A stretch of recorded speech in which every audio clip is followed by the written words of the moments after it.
Thank you. I would be pleased to speak with you, Senator, further about our supplemental request because the data that you just cited is inaccurate, but I'll follow up with you separately. Thank you. Thank you. Senator Talk Manchin. about it now. Thank you, Madam Chairman, and thank both of you for this hearing. And I think it's wonderful that we have both of you here, and I want to thank you both for your service.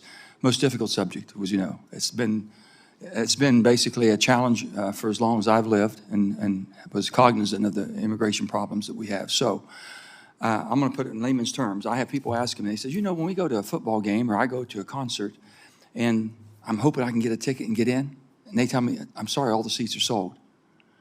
So to simply put it, we seem to be filled up. Our stadium's filled up. Do you have the ability, or can you basically say, wait a minute, with all the laws and rules and regulations that we're basically working at the borders, who has this right or that right, or come in, asylum and all that, can we just not say we're filled up right now and we cannot have any more seats? Is that possible? Do you have that flexibility? Senator, we do not have that authority under the law. So we have to change the law to give you the authority to basically say, whether it's a pause or stop, whatever it would take, that we cannot, you know, basically humanitarianly handle the people we're sending into the country right now. And I'm going to go into a few other things too, because West Virginians are just asking questions. We're far removed from the border.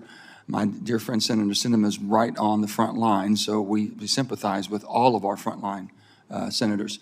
But they're saying, all the people that came in illegally and everything, and they're getting all these benefits, can't they get just a work visa like you did with Venezuela at a certain time you cut it off, to make them earn and pay for their stay while they're here, pay their taxes until we're adjudicated, and see if they really have earned the right to be here or not, but at least be productive while they're here? Is that possible, or does that take a law change? Senator, it depends how one has arrived in the United States. If, in fact, one has arrived under our lawful pathways, then one is eligible immediately for work authorization. For example, under the parole program for Cubans, Haitians, Nicaraguans, Venezuelans. For example, under the CBP-1 app. If one has arrived irregularly in between the ports of entry, then one is eligible for work authorization 180 days after one has Why 180? That is the statutory Okay, so requirement. it's a statute. Then I'm just looking for things that we could change to make all of our lives better and make sure that makes some common sense.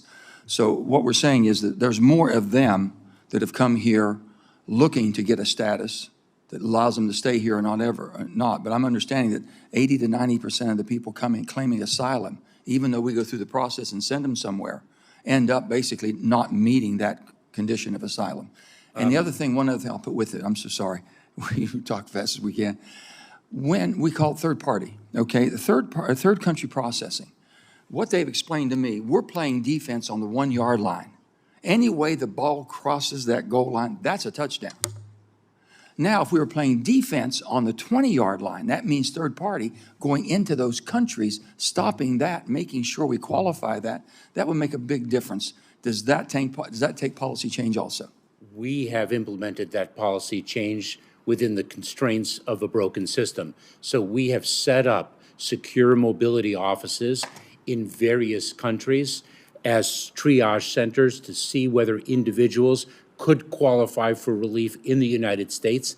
And if indeed we have made a determination that they do, then we're able to bring them safely and in an orderly way. Yeah. I agree with your And here's the thing, the overview is this, is that, you know, everybody wants to blame whatever administration's in power, that's who we're going to blame.